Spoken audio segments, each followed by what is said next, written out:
I'd be like, ooh, baby button. Welcome and thank you so much for joining us on one of our streaming safaris. I'm Keeper Kylie and I'm joined over here by Zookeeper Caroline. Hi guys! We're really excited for this one today. This is going to be a live question and answer session. We already have some prepared questions that we've already got, but if you guys have any as you're going through, we'll try and go back and answer them as well. Now, this handsome guy joining us right behind here is Bentley. Bentley is 13 years old and he's going to be hanging out with us while we go and talk about why it is what we do and how we do what we do every day. So, you're going to be hearing some questions off to the side. We'll go ahead and get started. Okay, so first up, we're going to answer some of our...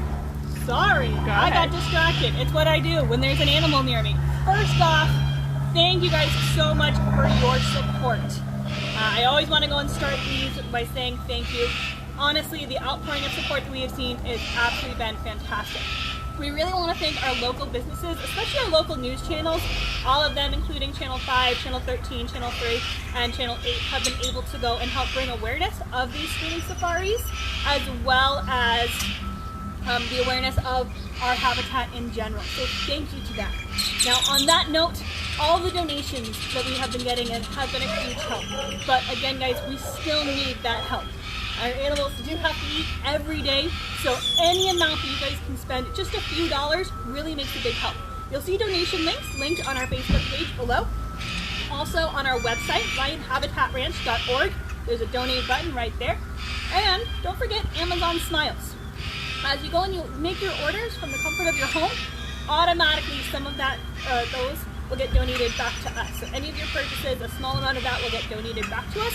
So it's a really easy way that you can continue living your lives and helping us out as well. But again, all those few dollars that we've been receiving really, really help. So thank you so much.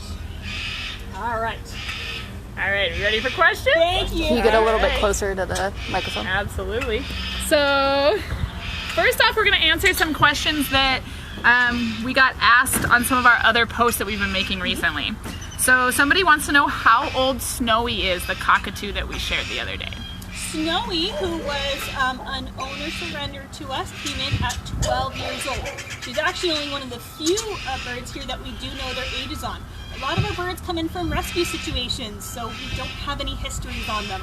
It makes it really challenging for us to be able to go and give them those care. And it's one of the messages that we're constantly going and talking about. If you want to have a bird as a pet, they're absolutely amazing, but make sure you're doing your research before you get them, because they are quite a bit of work. You might be able to hear Doc over in the distance there. He's a cockatoo and he's been talking this whole time. All right, speaking of birds and a lot of work, we have another question about birds. We had a listener ask, we have a Triton cockatoo, which we adopted from a couple 8 years ago. She has areas on her body that are bald since she's been picking after we adopted her. I think it's stress from being rehomed. What can we do to get her feathers to grow back in? That's a really, really great question. I would actually say talk to your vet. That's a really good opportunity to just rule out anything that could be physical. And if it does end up being anything mental or behavioral, they'll be able to point you in directions that will be more specific to your animal. So going to a vet, especially one who would be an avian specialist, will be a really big help in the future for that. I highly recommend getting that checked out, and they'll be able to help guide you further down the line. Great. So we're getting some questions in now on the live. What other animals do you have there? That's a really great question. Caroline, do you want to answer this one? So we have Nevada's only giraffe, Ozzy. He's down by our gift shop over there. He's 6 years old now, and he's really good at painting. That's one of his favorite things to do.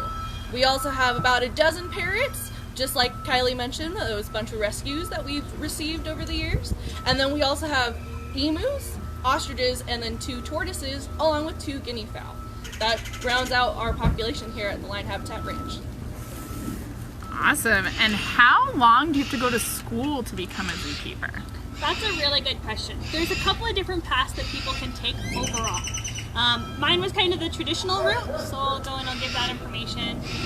I did go to a 4-year school. I went to the University of New England, and I went and I studied something called psychobiology, which is animal behavior.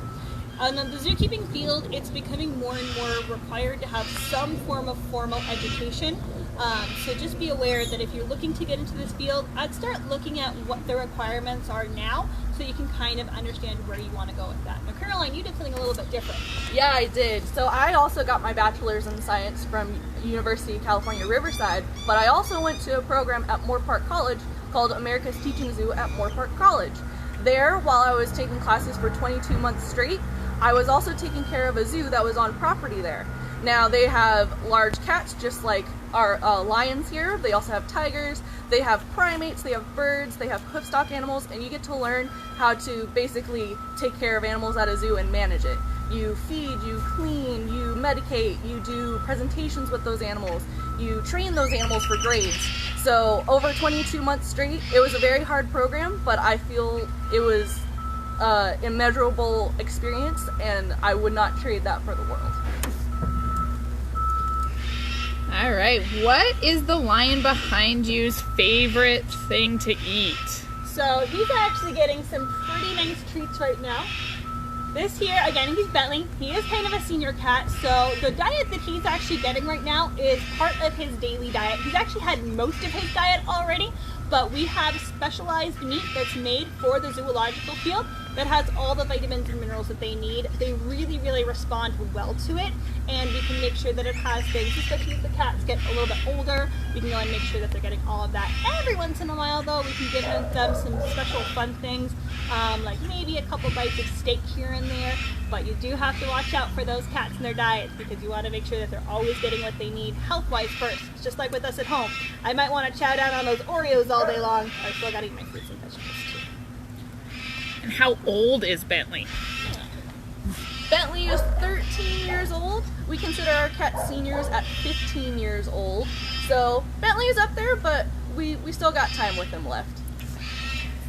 Great. So right now, let's see, you guys were talking about how much education you had to have. What made you decide you wanted to go into this field since you had so much education to get here? Well, while I was going to school at University of California, Riverside, I was really finding out that I really enjoyed the animal-based classes that I was taking. So kind of at the end of my time there, I was like, why don't I go into, the animal care profession? Because that's what I enjoy doing most. And so that's when I found that program, Moore Park College, America's Teaching Zoo, and then I went to that program after I went to UC Riverside. So it was just one of those things where I always loved animals, and it just, it naturally went that direction. I have been like this since I was about 5 years old. I actually don't even remember how I got into this, but I've known since I was very, very young that I was going to work with animals. Back then it used to be wanting to do dolphin training, and I was actually very fortunate enough to be able to get into that field a little bit on the husbandry and education side. So my parents were remarkably supportive my whole time growing up. Anytime they found camps or teenage programs that I could go to, they were really, really supportive in helping me get to that.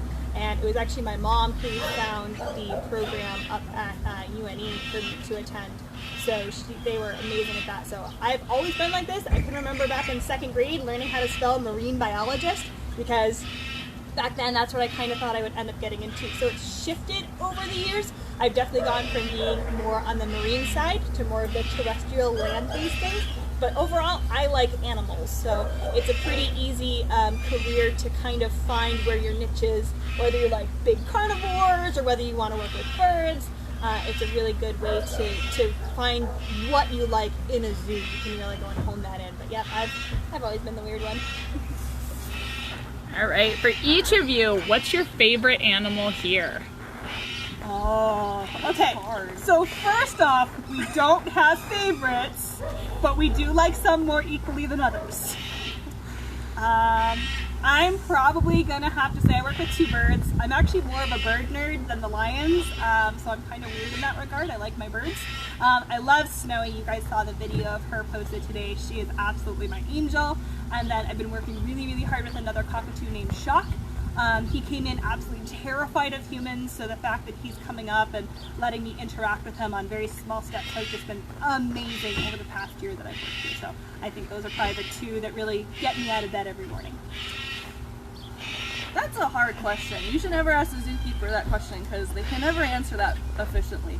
I enjoy birds as well. I really do enjoy one of our birds, Ringo. He's the blue and gold macaw that's been on this live stream before.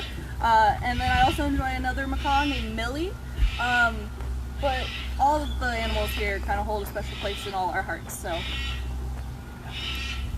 It sounds like you guys have a lot of favorites, and you're interacting with them. It looks like a lot of fun. You guys just play with animals all day, right? No, not really. Oh gosh, no. I think our joints and our backaches go and attest to that. That is a really common misconception, is that when you're in this field, you just get to go and play with that. And you see the small glimpses of us interacting with our animals all day long, and a lot of people think that that's what it entails. In reality, we've already finished our work for the day. We get here right now, we're coming in at 7 in the morning, and in the summertime we're going to start at 6 in the morning. So I can promise you that it is a lot of work before you guys are even out of bed for most of you. What did you end up cleaning today? I helped clean Giraffe today, and I also helped clean out our building so that way our kitchen and our work area was also clean. I know, where were you today? I was birds today, so we do all rotate here.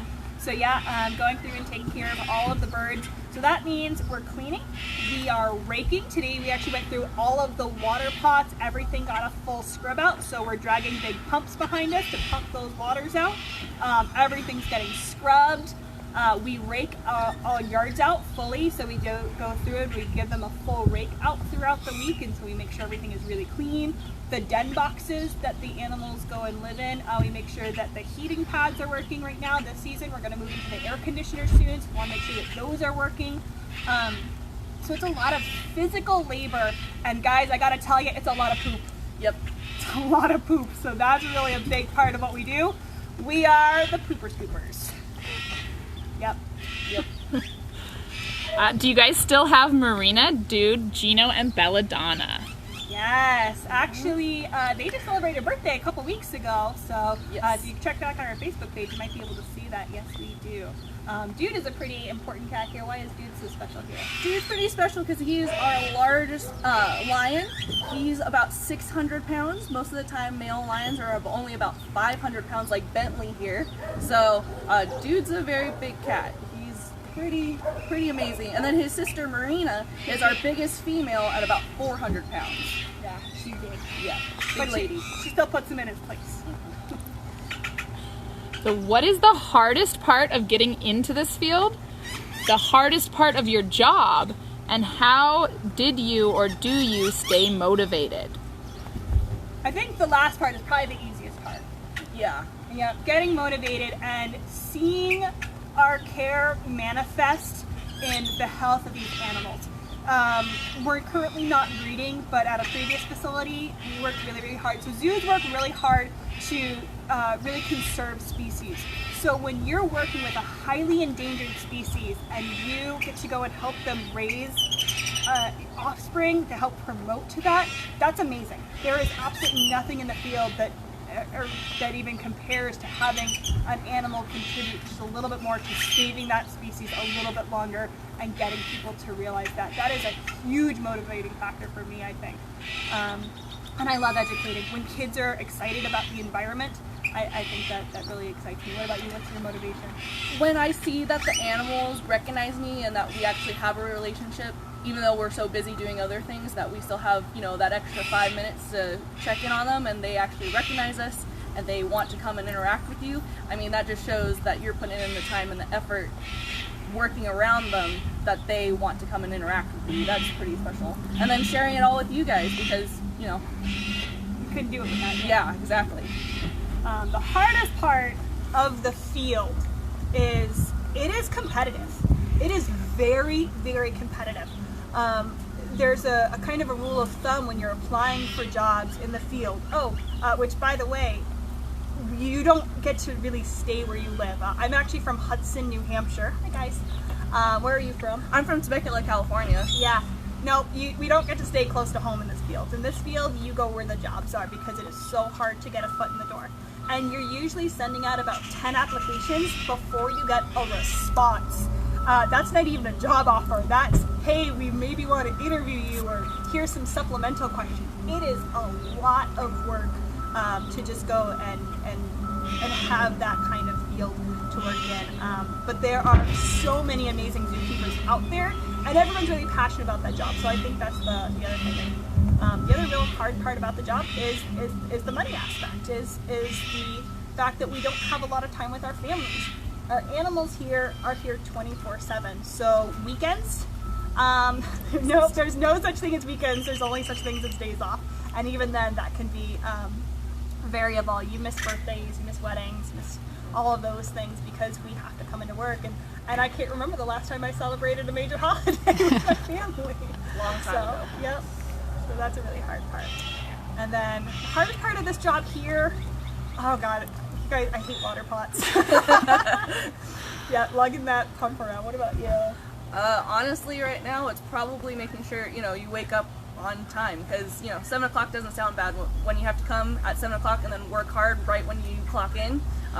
You got to make sure you're on your game, especially when you're working around dangerous animals like lions. So, and that's even going to change for us when we go to 6 o'clock. So it's gonna hurt a little bit. Yeah. All right, who names the animals? Ooh. A lot of that comes through our president, Keith. He's been working with these animals for a really long time, so he's established a really good relationship with them and sees their personalities. He's been doing this for a very, very long time and kind of began this, so he was there. And then a lot of our animals, especially if they're rescues or owner surrenders, they've already come in with names, so we respect that. All right, speaking of names, we want to know who is that behind you? This guy is Bentley. You can just see Bane there. This is Bentley. Yeah, he's joined by brother Frisky here as well. Are you guys going to breed in the future? I can't say anytime soon for that. Right now we have 31 lions. 31 lions. So that's quite a bit amount to feed. When it comes to breeding, there's a lot of different aspects. You want to make sure that it's safe and healthy for the species. You want to make sure that it's safe and healthy for the animals that you have as individuals. You want to make sure that your facility is prepared for that, because lions can have litters up to 6. You just got 6 mouths to feed for 20 years. So those are things that have to be taken extremely seriously in the future. So I think right now we are pretty comfortable with the amount of mouths and the care that we have here already. So when was the last time there were cubs here? It was about 5 years ago. Our youngest cats were born on April Fools, so their birthday is actually going to come up pretty soon. So there are 4 females with 1 male. So you guys can come and see them, hopefully when we open up soon. Can't wait to see you guys again. Yeah. How old is Bentley? He is 13, so just kind of coming up on his senior years right now. In human care, lions typically live to be about 15 to 20 years old. So we consider 15 about senior level. So he's not quite there, but he's up there. Our oldest that we have here are actually 2 females in the back who are coming up on 21. So those are amazing girls that we have here, and they are spoiled beyond all reason. I love them. Yes. Not really a question, but somebody says you can also volunteer. Do you want to tell us a little bit about our volunteer program? I think I'm speaking for zookeepers around the world here when I say volunteers are our lifeblood. Please come volunteer.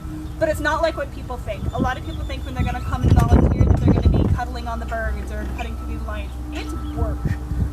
It really is, but it's huge help for us. So when all this is said and done and we're able to go and bring people back on, volunteering is a good way to help. It can help us out in our gift shop. It helps us in our ticket booth. There's all levels as well. So definitely those who want to come in the morning and help us clean, that's huge. But maybe you just want to come and spend a couple hours gardening or helping out with stuff in the gift shop. All of that helps huge amounts, and so we couldn't do that without you. Yeah, and honestly, that can also help you. So if you want to become a zookeeper, a lot of times when employers are looking at new applicants, they want to see that you have experience, especially with exotic animals like lions and giraffes and stuff. So if you work here long enough, you can definitely get good experience with our animals, and then you can take that experience on with you to other places. Great. What is one of your favorite experiences while being a zookeeper? Oh God, I have so many. That's a good question. question. That's a really good question. I have seen, personally, I've seen 3 dolphin births, and those dolphins meant the world to me. They still do to this day, and being able to be there and watch that, I was able to go and see the 4th generation at a facility born, and she immediately was with her great-grandmother. And I think that moment just kind of will always stay with me for a long time. But I think births in general have a pretty significant meaning in my life. But yeah, can you remember getting your first job?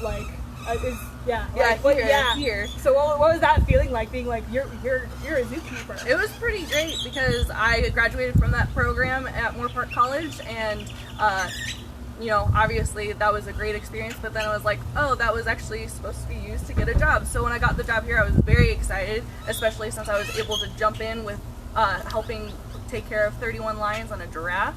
So it was a pretty amazing experience getting hired here and, being able to jump in right away and taking care of some pretty amazing animals. So. You have 31 lions, oh my! How many girls and how many boys? I actually just found this out, so we actually yes, we actually have to go and count. We have 17 females and 14 males. If you actually watched the live stream the other day, I tried to do that math in your head very hard. So we went back, we counted everybody because there's a lot of them. 17 females and 14 males. All right, here's what I think everyone wants to know. What do you think about the spotlight that's been shed on big cats due to the Tiger King on Netflix? I'm actually really excited about it. Having conversations is important. Anybody can go and talk, but you need to have that conversation back. So this is a really important thing that I think really distinguishes zoological facilities from pet ownership with the experience. I think the biggest takeaway is that as zookeepers, at the end of the day, we don't care if you know our names. I don't care if a single human who comes in happens to see, I want them to appreciate my animals. I think we kind of have all lived by the mantra, we do it for the cause, not the applause. So people who want to go and put their name on something might be a little bit suspect. There are some amazing facilities out there that are doing amazing conservation work and education work and are truly saving species, guys. That's not a euphemism. Zoological facilities around the world are the reason that we have these species back out, even our California condor. Those are species that because of zoos are around today, and that's very, very important. But having some guy doing it because it's cool, yeah, no. Being a zookeeper, there are some really cool parts to the job, but it's hard. And I think that's a really big, important difference to make. But yeah, to add to that. It's just these animals weren't meant to be pets. We're fortunate to have these guys, but we take care of these guys like they are wild animals. They are not our pets at the end of the day. I know that I can't be super cuddly with these lions. I know that, ultimately these guys are dangerous, and it's my job to keep myself safe, it's my job to keep the animals safe, and it's my job to keep my coworkers safe. So it's very different. Yep. Very different. Good. Keep those conversations going. As always, if anybody has questions about facilities, look it up. And I just want to point out that accreditations, well, there are some amazing zoos out there who don't have an accreditation behind their name. That is just an easy way you can go and check it out. So accreditations you can look into in the United States are AZA. We're ZAA, which is the Zoological Association of America. That means that we have invited somebody to come in and inspect us to make sure that we hit a very high standard of care, and that everybody within that organization meets those same guidelines. So we're very comfortable working back and forth with them, so you know that those standards of care are being met right off the top. So that's a really good way. ZAA is a good one, the Alliance of Marine Mammal Parks and Aquariums, and then American Humane Certification is a new one that's coming out. That one is extremely in-depth and really takes the care of the animal. So if you see those little things on a zoo website or on their Facebook page, they've been accredited or inspected, then you know you're dealing with a pretty good facility. What are the names of the oldest lions? Were they the ones in your last live video this past week? No, those girls were Chili and Pepper in the video, who are definitely seniors. They are 15. But we do have some lions that like it a little bit more quiet. So we have Sky and Louie B, who live together in kind of our off-show area. We have a couple lions who, as they've gotten older, just like the quiet life a little bit more, and we will absolutely respect that and still give them their care. So while we love our guests coming in and getting to see these animals up close, we understand that every once in a while our cats need to have a different standard of care than that, and so we will absolutely respect that, and they are two amazing girls. What are the benefits to animal care facilities for the animals in the wild? That's a great question. So Bentley and our other lions here are what we call wildlife ambassadors. By them being here, we're able to educate people. We can hear him actually roaring behind us right now. He likes to talk. So I'll keep talking over it.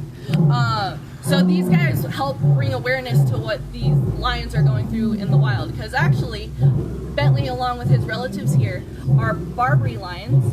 Barbary lions were found in the north coast of Africa, but unfortunately have been extinct in the wild since about the 1960s. So that's just, it brings awareness to the plight of animals out in the wild and how we can help, and we can supply you guys resources so that way you guys can help those animals out there.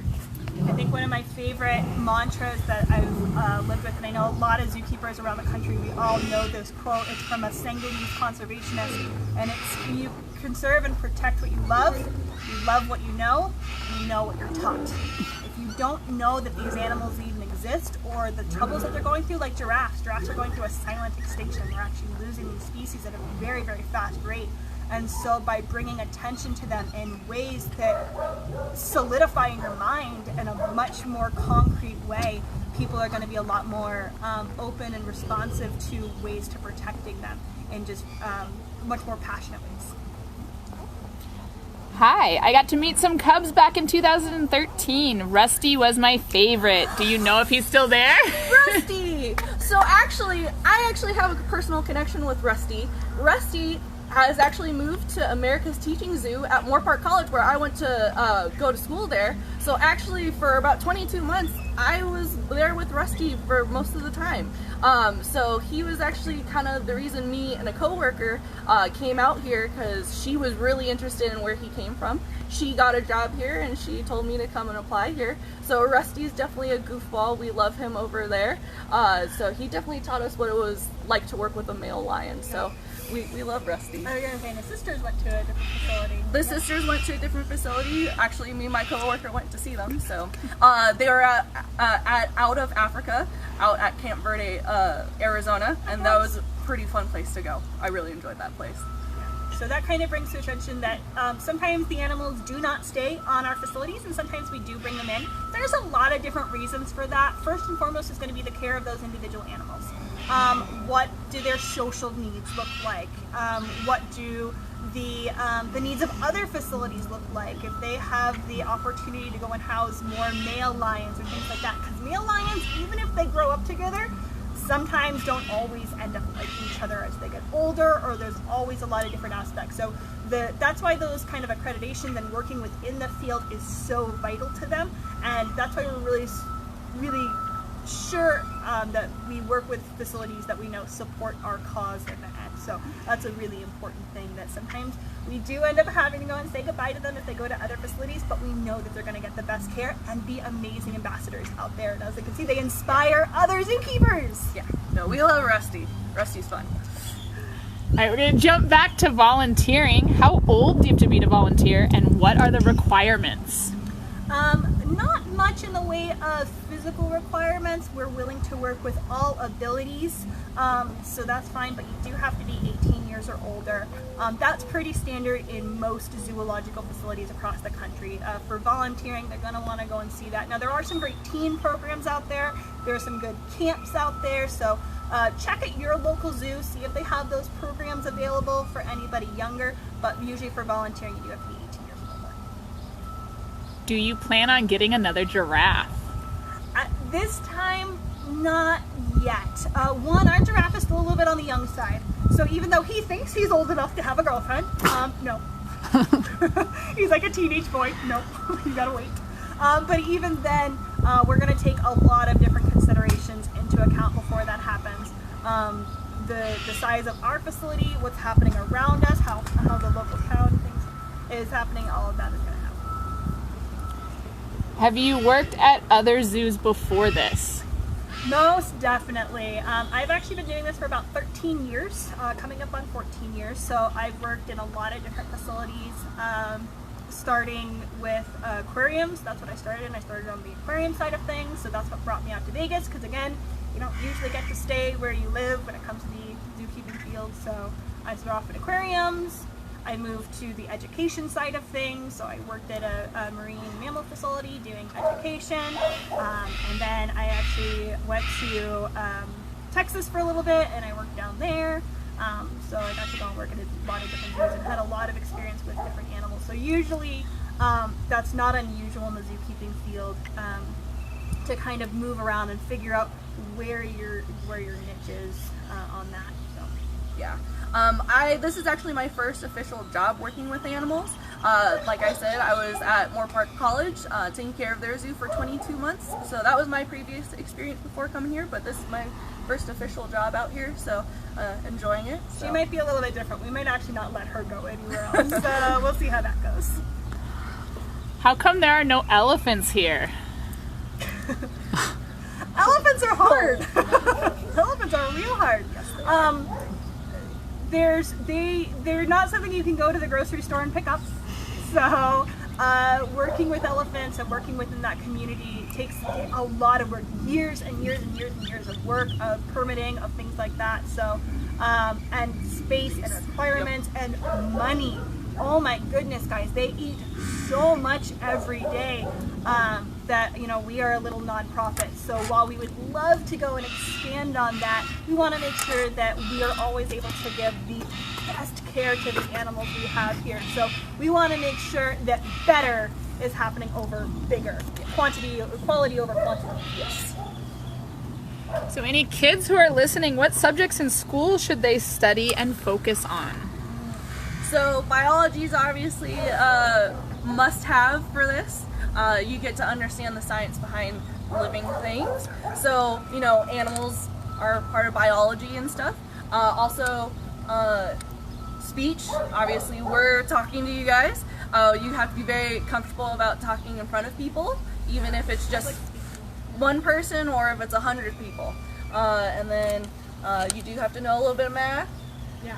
Obviously, you just want to be a very well-rounded student, but science is pretty important. So yeah, just focus on those sciences early on, and that's a good way. And if there's things that you can do at home to maybe start practicing, you gotta like cleaning your room, guys. You gotta like cleaning up, you know, taking care of your pets. Understanding that they need to be fed without your parents asking them, taking the dog outside, cleaning up that poop, scooping the dog poop, guys. That's what we do every day, cleaning those cat boxes. But understanding your pet's behavior is a really good one too. We do a lot of training here. So maybe you want to train your dog or even train your cat at home to do some of those things. Those are some really good ways you can help. But doing the dishes, oh my goodness, we scrub so many dishes. So many dishes. So many dishes. A lot of mopping, a lot of sweeping. So feel free to start helping out with those chores around the house, and then you'll see what it's like being a zookeeper. All right, so I think we're going to start wrapping up. We have a couple more questions, and then any other questions you guys have, I'm sure we'll be more than happy to answer those afterwards. So a real quick one, can Bentley swim and can Ozzy swim? I don't know if giraffes can swim. I don't think so. Probably not. I don't think so. They want to avoid waters in Africa because there's crocodiles, and that's one of their few natural predators. So I don't think they're swimming regularly. Yeah, they'll probably be able to tread through the water, but I don't think they're swimming. Yeah. Lions can swim, but you don't see them in the water very often. Tigers are really good natural swimmers. A lot of people see them in pools. Tigers will naturally seek out fish and things like that, but you don't see lions. And again, that's because crocodiles in Africa are 100% a threat to lions. So those murky waters can actually be really dangerous. So lions can swim, but oftentimes they choose not to. How many treats does Bentley get? As many as he wants. Yeah. All right, so we did have somebody ask if we can zoom in on the lions to get a better view. We're gonna do that here at the end. And he's doing It's a little bit hard for her to get the camera up close, but she's gonna try her best. He's doing what he does best, which is sleep. Sleeping. That's the most common question we get here. Why are the cats all asleep? All right, guys, we're going to be wrapping up soon. Thank you so much. Again, thank you to all of our local supporters, all of those news organizations. Thank you for helping us get the word out. And you guys, too, keep sharing these. All of the videos are going to be made on our Facebook page. So feel free to scroll through all of our streaming safaris. We have crafts and other lessons on there. So if the kids at home are looking for something to do, check that out. And again, please consider donating. These dollars, small amounts make a huge amount of difference. So just that $5 that you might not be spending on that tank of gas or things like that nowadays really help us. So you'll see donation links all throughout our Facebook page. You can also donate directly on our website, which is lionhabitatanranch.org. And again, consider making that Amazon Smiles account. All right, and don't forget, we're going to have another one tomorrow. Usually we're going to be thinking of doing these streaming safaris on Wednesdays and Fridays, but we're going to go and sprinkle some more as we have the staff. So tomorrow, same time at 11:30 a.m. Pacific time, we're going to be doing some training with Ozzy. So you guys will get to see the star of the show, Ozzy the giraffe. He's going to be doing some awesome things. We're going to talk about training and why it's so important to know. So it's going to be really fun. We're going to have an activity for the kids then as well. So feel free to join us there as well. And again, if we didn't get to your question here today, feel free to continue posting. We're going to be monitoring the page a little bit. We'll be going through and answering your questions throughout. Thank you so much. Thank you for joining us. Any last words? Thank you guys for continuing to support us. Know it's a bit of rough times. And enjoy Bentley as he sleeps. Yeah, we did get, does anybody go and just see the change in the cats? No, they sleep. Thank you guys.